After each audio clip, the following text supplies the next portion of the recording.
குலதெய்வம் தெரியவில்லையா? குலதெய்வத்தை வீட்டிற்கு வர வைக்க இதை மட்டும் செய்யுங்கள். நமக்கு முன் வாழ்ந்த மறைந்தவர்களை தொடர்ந்து வழிபட்டு வருவதால் அவர்கள் புண்ணிய ஆத்மாவாக மாறிவிடுகிறார்கள். அப்படி புண்ணிய ஆத்மாக்களாக மாறி நம்முடைய குலத்தை காத்து வரும் தெய்வத்தை குல தெய்வம் என்று அழைக்கிறோம்.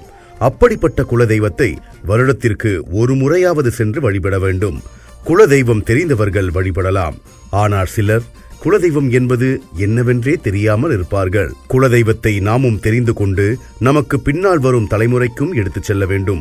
குலதெய்வத்தை மறந்தால் பல துன்பங்களுக்கு ஆளாகி பிறகு ஜோதிடர்கள், ஆன்மீக பெரியவர்கள் நினைவுபடுத்திய பிறகு பல தெய்வத்தை தேடி அலைபவர்கள் பலர் இங்கு உள்ளனர். அப்படி குலதெய்வம் தெரியாதவர்கள் என்ன செய்தால் குலதெய்வம் எது என்பதை தெரிந்து கொள்ளலாம்? இங்கே காணலாம். அத்தி மரக்கிளை வழிபாடு.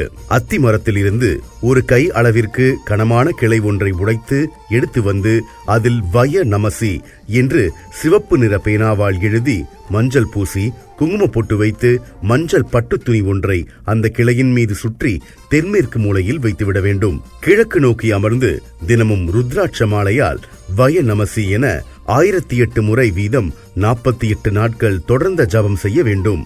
இப்படி செய்து வந்தால் குலதெய்வம் நம்முடைய கனவில் தோன்றி தான் யார் என்பதையும் தான் எங்கு இருக்கிறேன் என்பதையும் தனக்கு செய்ய வேண்டிய பூஜை முறைகள் ஆகியவற்றை பற்றி சொல்லி வாக்கு சொல்லுமாம். இந்த பூஜையை செவ்வாய் மற்றும் வெள்ளி இரவு 9 மணிக்கு மேல் வளர்பிறையில் துவங்கி தொடர்ந்து 48 நாட்கள் தொடர்ந்து செய்து வர வேண்டும். அப்படி செய்து வந்தால் உங்கள் குலதெய்வம் என்னவென்று நீங்கள் தெரிந்து கொள்ளலாம்.